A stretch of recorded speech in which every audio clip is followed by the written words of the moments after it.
اگر فرعون اٹھتا ہے تو موسیٰ کی عصا بن جا، زمانے کے لیے کچھ کر کہ اندازے وفا بن جا، کبھی خالد کبھی ذرار سی جرأت بھی پیدا کر،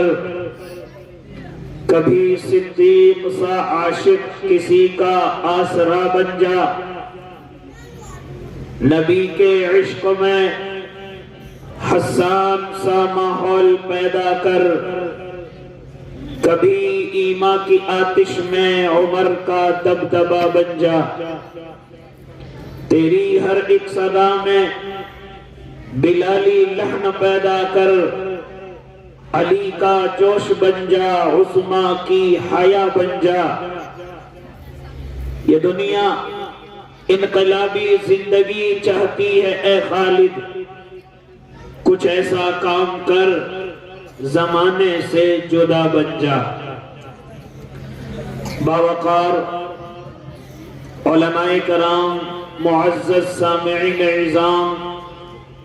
عزیز دینی بھائیوں، بزرگوں، نوجوانوں اور معصوم بچوں، آواز اگر پہنچ رہی ہے تو پاکیزہ اسلامی مائیں اور بہنوں، ہمارے اسٹیج پر علماء کا جمع غفیر، ہم سب کے بڑے کرم فرما حضرت اقدس حضرت مولانا نفیس خان صاحب دامت برکاتہم العالیہ تشریف فرما ہیں، دیگر اور بھی اکابرین امت یہاں تشریف فرما ہیں، حضرت اقدس حضرت مفتی خالد صاحب ناظم جلسہ، حضرت مفتی شعیب صاحب، اور جن کی محبتیں پھر ایک مرتبہ آپ کے دیاروں میں حاضری کا شرف بخش رہی ہیں، حضرت اقدس قاری محمد شہزاد صاحب دامت فیوزہم، حضرت قاری آصف الحسینی دامت برکاتہم، اور جناب مولانا فیصل میرٹھی، اور بھی اکابرین امت یہاں تشریف فرما ہے۔ ان سب کی موجودگی میں مختصر سے وقت کے لیے آپ حضرات کے روبرو ہوا، دعا کریں اللہ صحیح کہنے کی اور ہم سب کو اس پر عمل کرنے کی توفیق عنایت فرمائے۔ میرے بھائی، اس وقت میں معلوم یہ بھی ہوا کہ الحمدللہ اس مدرسے نے پھر ہمیں 2 طالب علم حافظ بنا کر کے دیے، جن کی خوشی کے اظہار کے لیے ہم یہاں تشریف فرما ہیں، تو ہم تمام کے تمام علماء اور بالخصوص مجھ جیسا کم علم طالب علم، ان کے ماں باپ، ان کے تمام گھر والے، ان کے خاندان والوں کو مبارکباد پیش کرتے ہیں اور کرتا ہوں کہ اللہ رب العزت نے وہ قیمتی دولت ان کے گھروں میں اور ان کے معصوم بچوں کے سینے میں پیوست کی ہے، جو اس زمین کی بھی کامیابی کی دلیل ہے اور آخرت کے بھی کامیابی کی دلیل ہے، کہ اللہ رب العزت نے اپنے ان تمام بندوں سے کہ جن کو اس نے اس زمین پر پیدا کیا، اور زمانے کے اعتبار سے کچھ ایسے بندے اس نے مخصوص کیے کہ جن کے سینوں کو میرے اللہ نے قرآن مقدس کے لیے خاص کر لیا، انہی میں سے آپ کا ایک طالب علم، انہی میں سے آپ کا نور نظر اور لخت جگر بھی ہے۔ آپ بڑے قیمتی ہیں، آپ بڑے قابل مبارکباد کے لائق ہیں کہ اللہ رب العزت نے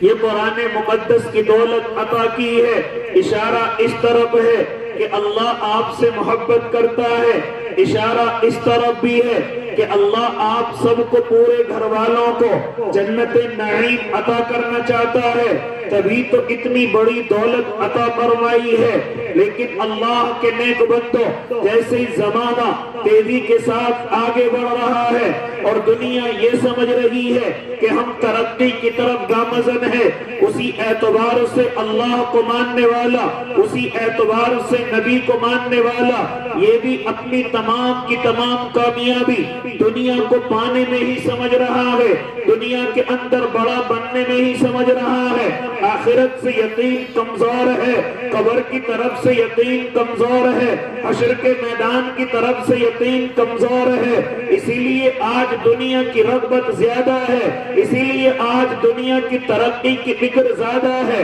اسی لیے آج ہمارے طلبہ مدارس اسلامیہ کا رخ چھوڑ کر کے ہاں دنیا عصری علوم کی طرف بڑی تیزی کے ساتھ گامزن ہے۔ حالانکہ منع نہیں کیا جا رہا ہے، حالانکہ ان کو روکا نہیں جا رہا ہے، لیکن اللہ کے نیک بندوں دیکھا یہ جا رہا ہے کہ جتنی ہماری قوم کی یہ ذرا سی معصوم اولادیں ہیں جو مدرسوں سے ہٹی ہوئی ہیں، جو مکتبوں سے ہٹی ہوئی ہیں، جو اپنے علماء سے دور رہ کر کے اپنی زندگی کو گزار رہی ہیں، ان کے دماغوں کے اندر بڑی تیزی کے ساتھ اسلام کی طرف سے شکوک و شبہات پیدا ہو رہے ہیں، بڑی تیزی کے ساتھ وہ میرے آقا کی زندگی پر شک کر رہے ہیں، بڑی تیزی کے ساتھ وہ میرے آقا کی سیرت پر انگلیاں اٹھانے کی کوشش کر رہے ہیں۔ اے اللہ کے نیک بندو، جانتے ہو اس کی وجہ کیا ہے؟ جانتے ہو یہ کیوں نکل کر کے آ رہا ہے؟ اس کی وجہ یہ ہے کہ آج ہمارے یہ معصوم بچے،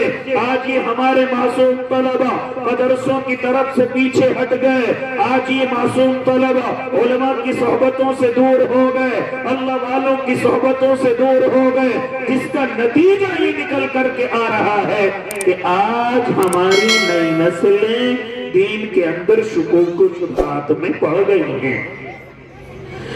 قابل مبارکباد ہے ماں باپ کہ جنہوں نے اس پرفتن دور میں اپنی اولادوں کے لیے دنیا کو نہ چنا،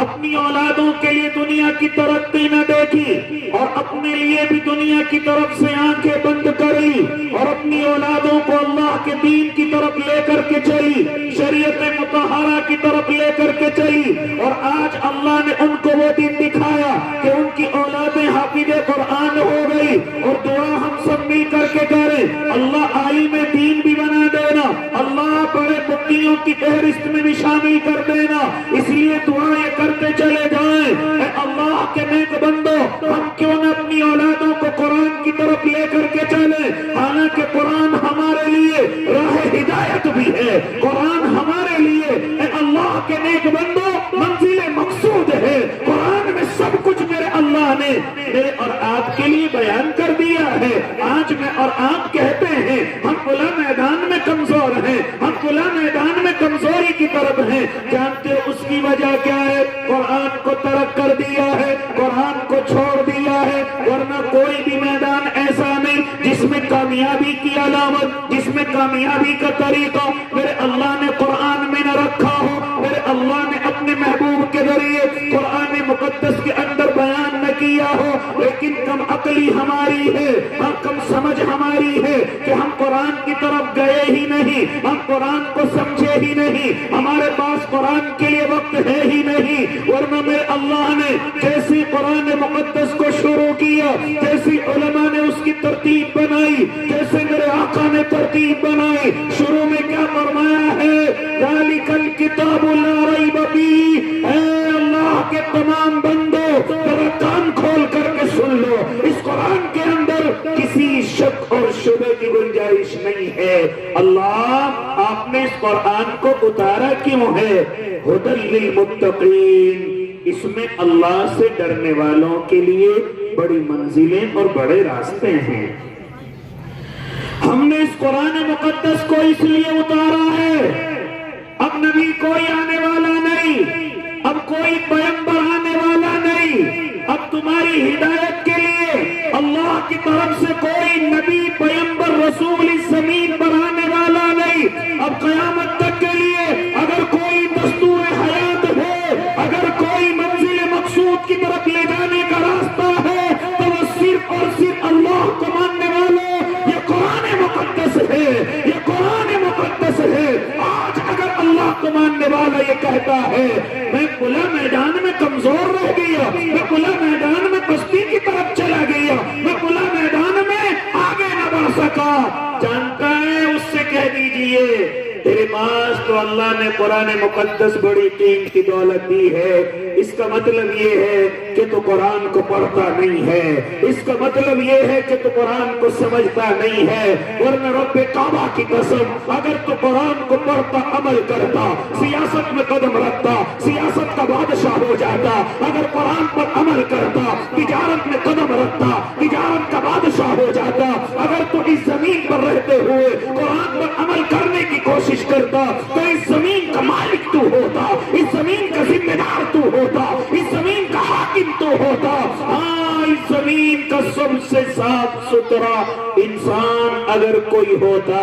تو صرف اور صرف اس قرآن پر عمل کرنے والا ہوتا۔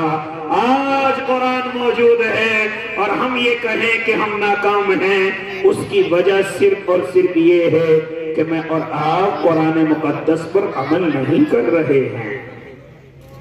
میں نے اور آپ نے اس قرآن کو صرف مخصوص کاموں کے لیے چن لیا ہے اور سمجھا ہے کہ اللہ نے یہ قرآن صرف انہی کاموں کے لیے اتارا ہے۔ ہم نے اس قرآن مقدس کو سمجھا کہ یہ صرف تعویذ گنڈوں کے لیے اتارا گیا ہے، ہم نے اس قرآن کو صرف سمجھا کہ یہ قسمیں گھر میں اٹھانے کے لیے اتارا گیا ہے، ہم نے صرف یہ سمجھا کہ یہ خالی گھروں میں برکت کی کتاب ہے، ہم نے اس قرآن کریم کو صرف یہ سمجھا کہ جہیز میں دینے والی ایک اہم کتاب ہے، ہم نے اس قرآن مقدس کو صرف یہ سمجھا کہ یہ قرآن مقدس صرف اور صرف بیماری کی شفا کے لیے ہے، ہم نے اس قرآن کو صرف یہ سمجھا کہ قرآن ہماری میتوں کے لیے ایصال ثواب کے لیے ہے، ہم ان کو بخشش کرانے کے لیے ہے۔ نہ اللہ کے نیک بندے ان کاموں کے لیے خالی نہیں ہیں، ہاں برکتیں اس سے حاصل ہوتی ہیں، شفا اس سے حاصل ہوتی ہے، بیماروں کو شفا ملتی ہے، ایصال ثواب پہنچتا ہے، لیکن رب کعبہ کی قسم خالی ان کاموں کے لیے نہیں ہے، بلکہ یہ قرآن مقدس تو ایک انقلابی کتاب ہے۔ جب اللہ کو ماننے والا اس زمین پر پریشان ہو جائے،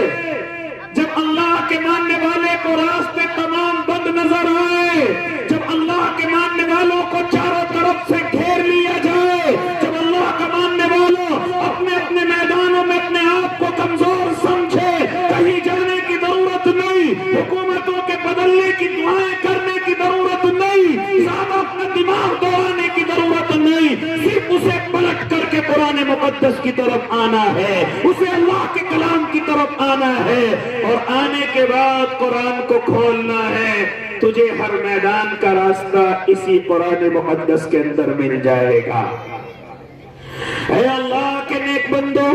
میں قرآن کے تمام علوم و فنون کی بات تو نہیں کروں گا، میں قرآن کی زیادہ موضوعات کی گفتگو بھی نہیں کروں گا، صرف ایک قرآن مقدس کے اندر آؤ تمہیں لے کر کے چلو۔ آج میرا اور آپ کا اتحاد کیوں نہیں بنتا؟ آج مسلمانوں میں اتفاق کیوں نہیں ہوتا؟ اس کے تعلق سے میرے اللہ نے قرآن مقدس کی بڑی آیتیں اتاری ہیں، قرآن مقدس میں بڑا امت مسلمہ کو سمجھایا ہے کہ اگر تم اس طرح کرو گے تو لڑائی اور جھگڑے ہوں گے، اور اس طریقے سے زندگی گزارو گے تم میں آپس کے اختلاف ختم ہوں گے۔ میرے اللہ نے اس قرآن کے ذریعے اختلافات کے لیے بڑی آیتیں اتاری، بڑا اپنے محبوب کے ذریعے اپنے صحابہ کو بھی سمجھایا، اور صحابہ کے ذریعے تابعین اور تبع تابعین کو بھی سمجھایا۔ لیکن آج امت مسلمہ اگر دیکھو تو اتحاد کی طرف نظر نہیں آتی، اتفاق کی طرف نظر نہیں آتی۔ اسی کے تعلق سے میں نے قرآن مقدس کی آیت کا ایک چھوٹا سا ٹکڑا پڑھا تھا۔ اے اللہ کے نیک بندو، اسی کے تعلق سے گفتگو کروں گا، اور اللہ مجھے وقت معینہ پر اپنی گفتگو کو مکمل کرنے کی توفیق دے دے۔ اے اللہ کے نیک بندو، جانتے ہو کیا فرماتے ہیں میرا اللہ؟ اے مسلمانوں، صرف اسلام نماز روزے کا نام نہیں ہے،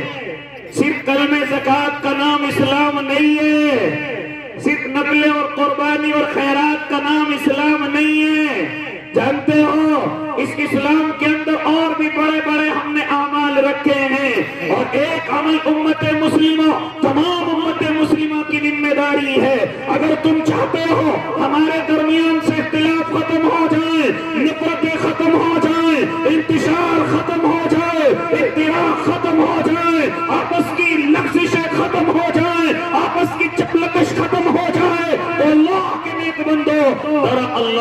بتائے ہوئے ایک عمل پر عمل کر لو، ایک حکم پر عمل کر لو۔ فرما رہا ہے میرا اللہ وَإِن طَائِفَتَانِ مِنَ الْمُؤْمِنِينَ اقْتَتَلُوا فَأَصْلِحُوا بَيْنَهُمَا وَإِن بَغَتْ إِحْدَاهُمَا عَلَى الْأُخْرَى فَقَاتِلُوا الَّتِي تَبْغِي حَتَّى تَفِيءَ إِلَى أَمْرِ اللَّهِ فَإِن فَاءَتْ فَأَصْلِحُوا بَيْنَهُمَا بِالْعَدْلِ وَأَقْسِطُوا إِنَّ اللَّهَ يُحِبُّ الْمُقْسِطِينَ۔ اے اللہ کے نیک بندو، کیا فرما رہے ہیں میرا اللہ؟ مسلمانوں، خالی نمازوں کی پرواہ نہیں بلکہ تمہیں اور کچھ بھی پرواہ کرنی ہے۔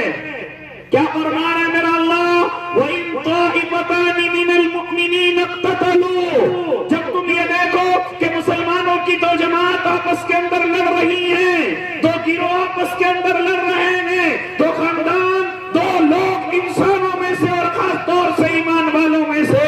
اگر وہ آپس میں لڑ رہے ہیں، اے مسلمانوں، تمہاری تمام کی تمام ذمہ داری ہے اور تمام مسلمانوں کی ذمہ داری ہے کہ ان کے اختلاف کو ختم کرانے کی کوشش کرو، ان کے جھگڑوں کو ختم کرانے کی کوشش کرو،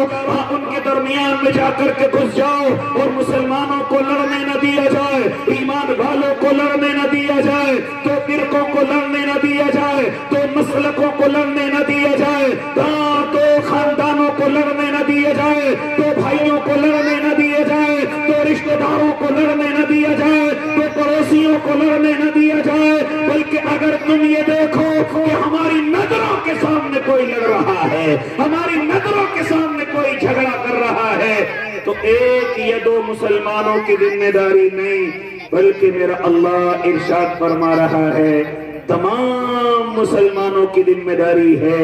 فَأَصْلِحُوا بَيْنَهُمْ، ان دونوں کے درمیان میں صلح کرائی جائے۔ یہ سب کا دینی فریضہ ہے، ثواب نہیں، انسانیت کے ناطے نہیں، بلکہ علماء مفسرین لکھ رہے ہیں کہ تمام مسلمان جو اپنی آنکھوں سے دیکھ رہے ہیں کہ آپس میں لڑ رہے ہیں، جھگڑ رہے ہیں، تو تمام کی تمام ذمہ داری ہے کہ ان کے جھگڑے کے اندر جایا جائے، ان کے اندر صلح کرائی جائے۔ یہ فرض ہے تمہارے اوپر، نماز کی طرح، روزے کی طرح، زکات کی طرح، حج کی طرح، قربانی کی طرح، یہ تمام مسلمانوں پر فرض ہے کہ دونوں جماعتوں کے اختلاف کو ختم کیا جائے، ختم نہیں بلکہ ان کی صلح بھی کرائی جائے، خالی صلح نہیں ان کے مسافے بھی کرائے جائیں، خالی مسافے نہیں ان کے معانقے بھی کرائے جائیں، خالی معانقے نہیں بلکہ ان کے دلوں کو محبت کے ساتھ صاف اور شفاف بھی کیا جائے۔ اور یہیں پر ذمہ داری ختم نہیں، ذرا سنو، علماء کرام یہاں موجود ہیں، مجھ سے بڑے علم والے یہاں موجود ہیں، کیا فرما رہے ہیں میرا اللہ؟ اگر تم دیکھو کہ ان کا جھگڑا ختم نہیں ہو رہا ہے، اگر دیکھو کہ ان دونوں میں سے کوئی بھی تمہاری بات ماننے کے لیے تیار نہیں ہے، وَإِن بَغَتْ إِحْدَاهُمَا، کوئی ان میں سے بات ماننے کے لیے تیار نہیں ہے اور دونوں آپس میں لڑائی اور جھگڑے پر اتارو ہیں، کیا فرما رہے ہیں میرا اللہ؟ اے اللہ کے نیک بندو، اب تم ان میں سے یہ دیکھو حق پر کون ہے،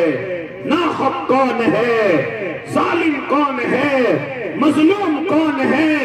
ظلم کرنے والا کون ہے، ظلم کس پر کیا جا رہا ہے وہ کون ہے۔ میرے اللہ نے ارشاد فرمایا اب تم تمام کے تمام اس مظلوم کی طرف کھڑے ہو جاؤ، جس کو ستایا جا رہا ہے اس کی طرف کھڑے ہو جاؤ، جس کو پریشان کیا جا رہا ہے اس کی طرف کھڑے ہو جاؤ، جس کا حق دبایا جا رہا ہے، جس کی زمین کا ٹکڑا دبایا جا رہا ہے، جس کو پریشان کیا جا رہا ہے اور ظالم اپنی حرکتوں سے باز نہیں آتا، چاہے وہ کتنا ہی طاقتور کیوں نہ ہو، چاہے وہ وقت کا فرعون کیوں نہ ہو، چاہے وہ کچھ بھی ہو، اے مسلمانوں، اب تمہاری ذمہ داری یہ ہے کہ تم اس مظلوم کے ساتھ کھڑے ہو جاؤ، جس پر ظلم کیا جا رہا ہے اس پر کھڑے ہو جاؤ، اور خبردار اگر کسی نے دیکھنے کی کوشش کی کہ ہماری برادری کا ہے کہ نہیں ہے، ہمارے خاندان کا ہے کہ نہیں ہے، ہمارے گھروں میں سے ہے کہ نہیں ہے، ہمارا ہم وطن ہے کہ نہیں ہے، ہمارا ہم سفر ہے کہ نہیں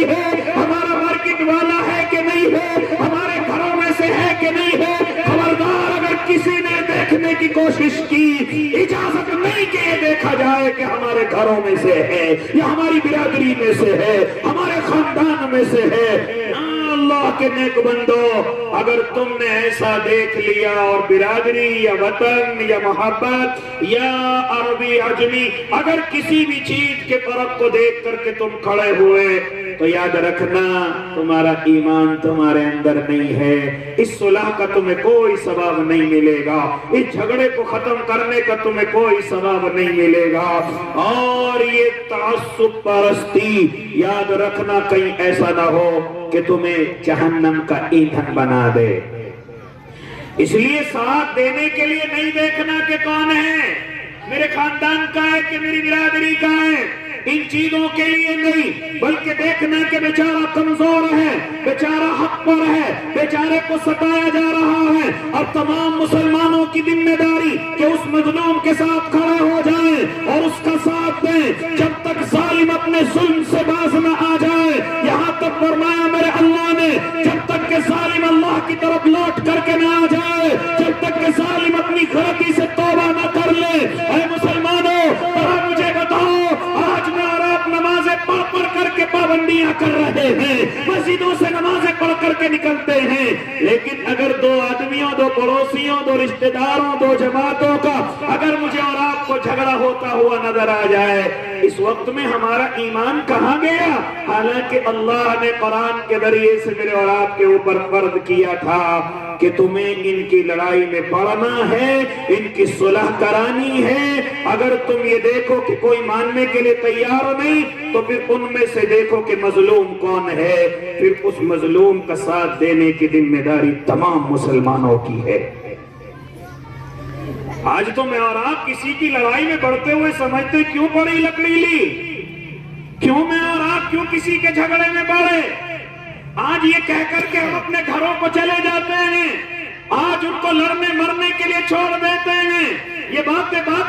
جھگڑوں تک پہنچتی ہیں، ہاتھ پائی تک پہنچتی ہیں، یہاں تک کہ پھر قتل و قتال تک آ جاتی ہیں۔ جانتے وجہ کیا ہے؟ وجہ یہ ہے کہ محلے کے لوگ ایمان والے نہیں ہیں، نمازی تو ہیں، ایمان والے نہیں ہیں، نمازی تو ہیں، اللہ کے حکم پر عمل کرنے والے نہیں ہیں۔ ہاں عالم ہو سکتے ہیں، ہاں تمام کی تمام کوالٹیاں اور صفتیں ہو سکتی ہیں، لیکن فرمایا گیا کہ ایمان والے نہیں ہیں۔ کہ دو مسلمانوں کے اندر جھگڑا ہوتا ہوا دیکھیں اور صلح کی کوشش نہ کرے تو سمجھ لو ایمان ختم ہو گیا ہے، ایمان جا چکا ہے۔ اس لیے اللہ کے نیک بندو کیا ذمہ داری لگائی میرے اللہ نے کہ اگر تم دو جماعتوں کو آپس میں لڑتا اور جھگڑتا دیکھو، یہ تمہاری ذمہ داری صلح کی بات کرو، یہ تمہاری ذمہ داری ان کو سمجھانے کی بات کرو۔ آج ہم صلح تو کراتے ہیں لیکن صلح کا طریقہ بھی بدلا دو۔ میں اور آپ غریب کوئی سمجھاتے ہیں، میں اور آپ کمزور کوئی سمجھاتے ہیں، میں اور آپ جس کا حق دبایا جا رہا ہے اسی کو سمجھانے کی کوشش کرتے ہیں۔ اور کیسے کہتے ہیں اپنے لفظوں میں؟ ذرا سنو، ہو سکتے ہے بات تمہیں میری اور آپ کی ایسی لگ جائے کہ میں آپ سے مذاق کرنے لگا۔ نہ اللہ کے نیک بندے، میں نے اپنے محلوں اپنے لوگوں کو یہ کہتے ہوئے سنا ہے، او بھائی ان سے مت لڑ، بڑے طاقتور ہیں، او بھائی یہ گولیاں ایسے ہی چلا دیتے ہیں، او بھائی یہ بہت مارتے ہیں، او بھائی ان سے تو پورا محلہ ڈرتا ہے۔ اس لیے میرے بھائی تو ایسا کر، ان کو ان کے حال پر چھوڑ کر کے چلا جا۔ آج میرے اور آپ کے سمجھانے کا یہ حال ہوتا ہے، غریب کا ساتھ دینے کے لیے تیار نہیں، کمزور مظلوم کا ساتھ دینے کے لیے تیار نہیں، اور اس کو الٹا ڈراتے ہیں۔ یہ بڑے خطرناک لوگ ہیں، یہ بڑے لڑاکو لوگ ہیں، لہذا ان سے تو پورا محلہ بچ کر کے رہتا ہے۔ تم بھی میرے بھائی پیچھے ہٹ جاؤ، تم بھی میرے بھائی پیچھے چلے جاؤ، ورنہ یہ بہت خطرناک لوگ ہیں۔ تمہارے ان لفظوں نے انہیں خطرناک بنایا ہے، یاد رکھنا تمہارے ان ڈرے ہوئے لفظوں نے ان کو ظالم بنایا ہے۔ اگر پورا محلہ اتحاد اور اتفاق